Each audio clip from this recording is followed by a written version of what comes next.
Good morning, students. Today we are going to see the fourth number lesson, the freedom struggle of 1857.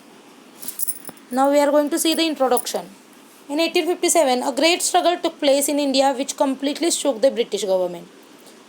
This struggle did not arise all of the sudden. Earlier, as well, many such struggles took place in India against the British. The scope of the struggle of 1857 and background was taken into consideration by V.D. Savarkar in his book. We can see the all whatever consequences was there in the V.D. Savarkar's book in the Indian War of the Independence in 1857. Later, many revolutionists got inspiration from it to fight against the British. Okay, now first, the Paika rebellion. What is a Paika? From medieval times, there was a system of Paikas existing in Odisha. The standing army of various independent kings was known as the Paika. Rent-free lands were granted to them for the cultivation by the kings. The Paikas earned their livelihood through it. Means whatever lands was given from the king, they are earning or a cultivation something on them, and their livelihood was going through it. In return, they were supposed to stand by the king's side in case of eruption of war. In 1803, the English conquered the Odisha. They took over the hereditary rent free lands granted to Paikas. This made the Paikas angry. Similarly, common man's life had also become the miserable because of the rise in salt price due to the tax imposed on it by the British. They resulted in an armed rebellion of Paikas against the British in 1817. Bakshi Jaganbandhu Vidyadhar led this revolt. Now we are going to see the struggle before 1857. At every place where the British rule was established in India, the local people had to bear the ill effect of the British government. The Indians started feeling that they are exploited in every satra due to the company's rule. This resulted in an increase of discontent against their rule. Farmers and common people become bankrupt during the company rule. In 1770, there was a major famine in the Bengal province, but the British rulers were indifferent and insensitive towards the Indian people. From the 1763 from 1857, the peasants of Bengal participated in the rebellion led by the Sannyasi and Fakir. Similar revolts took place in Gujarat, Gujarat, Rajasthan, Maharashtra, and South India. Umaji Naik also gave a strong fight. He organized the Ramoshis and local youth to revolt against the British. They drew the declaration and appealed to fight against the British and overthrow the government. They inspired the people in Pune, Satara, Ahmednagar, Solapur, Nashik, Bhor, and etc. In 1852, Umaji Naik was arrested and hanged to the death. The Indian tribes and forest communities also challenged the British rule. Why? Because the livelihood was dependent on the forest resources. The British laws restriction on it. Constantly, Bihar, Kollam area and Chota Nagpur Gonds of the Orissa, Santals of Bihar fought against the British. The Gadkaris from Kolhapur and Von Savant from the Konkan also challenged the British. Before 1857, some zamindars and royal class from different territories rebelled against the British. In the army of East India Company, there were many sepoy. They were ill-treated by the company, and their salary and allowances also very less than compared by the British soldiers. In 1806, the Vellore and in the 1824 at the Bangpur, the revolt took up the freeze form. All these rebellions took place in their respective territories. They were local in nature and single-handed. The British forcefully broke down that all struggle. Public unhappiness was suppressed, but it did not vanish. The anger burst out in the freedom struggle of 1857. At various places, the rebellion took place against the British. The discontent in the minds of the diverse classes blowed out the freedom of the struggle and took the outburst in the form of armed rebellion. Now we are going to see the causes for the struggle of 1857. First cause, it is a economic cause. The British introduced the new revenue system and increased their income. Taxes were forcibly extracted from the farmers. As a result of it, the agriculture system collapses. To sell the British good in India and enjoy profit was the policy of the British. They imposed heavy taxes on the local industries of India were reigned. Many Indian artisans became unemployed because of that strategy. They had growing discontent in their minds against the British. Second cause, it is a social cause. The Indian felt that the Britishers were interfering in the culture, tradition and custom of India. Sati Prohibition, Widow Remarriage Act were correct from the social point of view, but the Indian thought that it is an interference in their lifestyle and hence they were dissatisfied. Now third reason, it is a political cause. After the 1757, the British took charge of many Indian states. Later, Lord Dalhousie annexed the many princely states on various causes.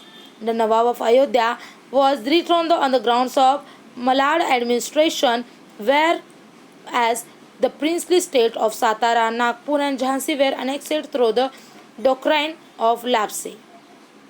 Due to the policies of the Dalhousie, the Indians did not consider the British as truthworthy. Next reason, it is the discontent among Indian soldiers. The Indian soldiers were given low status by the British officers. They could not gain any post higher than the Subedar. They were paid less compared to the British soldiers. The allowances were also gradually decreased. Due to this reason, there was a growing discontent among the Indian soldiers. Next reason, it is a immediate cause. What is the immediate cause? In 1856, the British provinces long infield rifles to the Indian sepoy. The sepoy were required to bite the end of the cartouche. The news spread that these cartouches were smeared in the fats of cows and pigs. So all we know that Muslims are not eating the fat of the pig and Hindus are not eating the fat of the cows. So due to the religious sentiments, the Hindu and Muslim sepoys were hurt and made them unhappy. Then what is the outburst come from it? Disciplinary actions was taken to sepoy and refused to the smerage cartouche and were given the severe punishment. Mangal Pandey from the Bagpore cantonment shot an English officer as a reaction to unjust nature of the British officers. Mangal Pandey was arrested and hanged to death. This news spread like a fire. The entire regiment of the Indian sepoys at Meerut took part in the freedom struggle and marched towards the Delhi. Thousands of Indian volunteers joined them on the way. They handed over the leadership of the freedom struggle to Mughal Emperor Bahadur Shah and proclaimed him as the Emperor of India.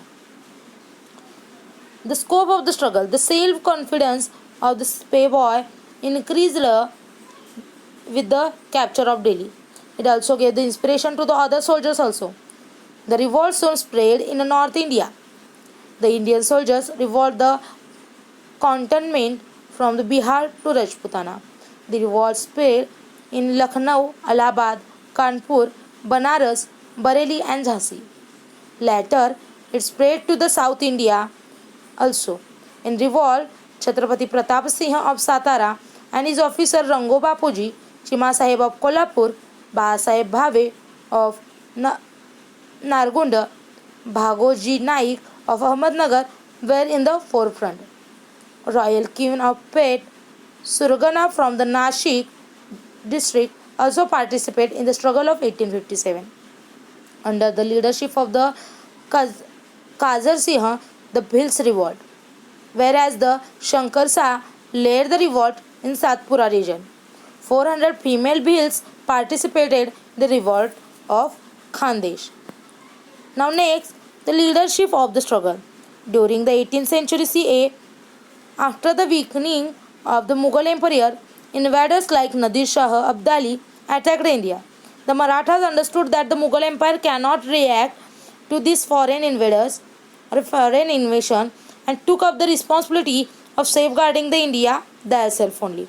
The Marathas fought against the Abdali at Panipat for some reason. In the freedom struggle of the 1857, the discontent of the Mughal Bahadur Shah was incapable of the fighting against the British. So understanding that condition, Nana Sahib Peshwa, Rani Lakshmibai of Jhansi and Tatya Tope took up the charge of the freedom struggle of 1857. Its effect could be seen on the Hindu-Muslim unity in this struggle. Maulvi Ahmad Allah, Kanwar Singh, Mughal commander Bakht Khan, Begum Hazrat Mahal led the revolt in the various regions. The nature of the revolt in Delhi, Kanpur, Lucknow, Jhansi, West Bihar was more freeze. Now they have started the crushing of the all struggle. You can see in that map how many places was covered by the British. The Indian wholeheartedly fought against the British, including soldiers, Samindas, kings, commander, and common peoples. The Indian sepoys started the freedom struggle before the fixed time. Initially, they succeeded, but military strength and the administration of the British rule was vast. The British crushed down the all struggle by the all means. The British made quick recovery and within next 6 months regained the all lost territories. Rani Lakshmibai, Kanwar Singh, Ahmadullah led their lives. Bahadur Shah was imprisoned at the Rangoon. Nana Sahib and Begum Hazrat Mahal took shelter in Nepal. Tata Tope fought for the next 10 months against the British, but because of betrayal, he was caught and hanged to the death. In this way, by the end of the 1858, the British Rutwalsi crushed down the all struggle. Even though the struggle began with the discontent among the Indian soldiers, but later the peasants, artisans, common peoples, tribes come together to fight against the Britishers. In this rebellion, Hindus, Muslims stood up with a great force. Their common aim was overthrowing the all British from the India. There was an inspiration of gaining independence behind the struggle, and thereafter the freedom struggle gained a national form. Now we are going to see the causes of the failure of the struggle. Why that struggle was failed down.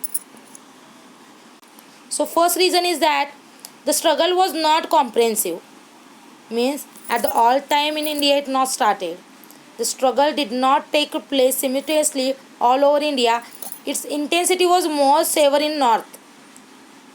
Okay, its intensity was where more severe in North India, but Rajputana, Punjab, some part of Bengal, and northwest India remained aloof. Aloof means that not take part in that struggle only. Second reason is that lack of a central leadership. It is not a single leadership or a central leadership for that struggle. There was no commonly accepted leader to the fight against the British. Due to this, there was no uniformly in the struggle against the British. Next reason is that most of the feudatory princes remained aloof. How just as the common people suffered to the British rule, similarly the princes also suffered. But expect a few remained faithful to the Britishers only.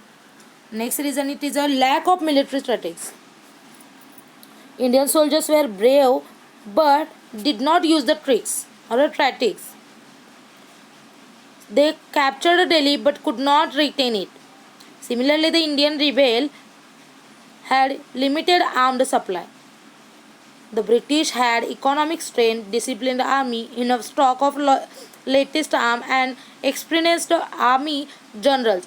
Since transport and communication was also in hands of their so their movements were swift. Due to this, the Indian sepoys could not succeed.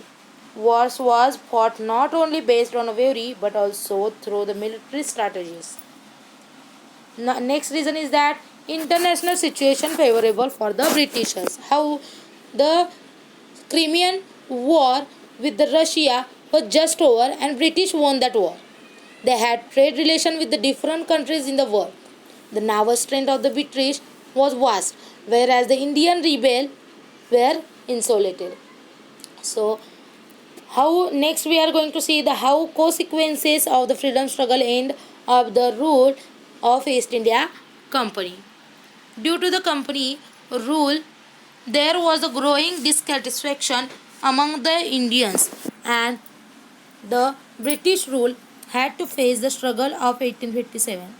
It forced to it forced the British Parliament to end the rule of the company and instead take over the responsibility of the ruling over the people of India through the government of the Indian Act 1858. The Governor General was now designated as the Viceroy of India. Lord Canning happened to be the last Governor General and the first Viceroy of the India. A new post called the Secretary of the State was created in the British government to look after the affairs of the India. Now next, Queen Proclamation. What Queen Proclamation was there? Queen Victoria of England issued the declaration addressing to the people of India. All Indians are our progeny. Henceforth, they will not discriminate on the basis of race, religion, caste, or birthplace. Government services will be given on a merit. There will be no interference in the religious affairs. It was made clear that the British Crown will honor all treaties and agreement made by the company with the rulers of princely state, and no princely state will be annexed henceforth. Next, change the composition of the army. The proportion of British soldiers was increased in army. English officers will place a strategic location. Artillery was kept inclusively in the hands of the British. There was a division of military on the basis of caste. Proper care was taken to avoid the Indians to unite and rebel against the British. So, what they started see, they started to change the policy. How the British accepted the policy of non-interference in the social and religious aspect of the India. They also started taking care that the Indian society will not be united on the social ground. They saw to it that there will be constant conflicts on the grounds of caste, rebellion, race, territory, etc. They adopted the policy of polluting in the minds of Indians by following the divide and rule policy. Due to the freedom struggle of 1857, the Indian failed of giving the united fight against the British rule. The freedom struggle of 1857 became the inspiration of the Indian freedom movement. It is a very great struggle done by the Indian people. Okay, here our lesson is completed. You should solve the exercise below 8.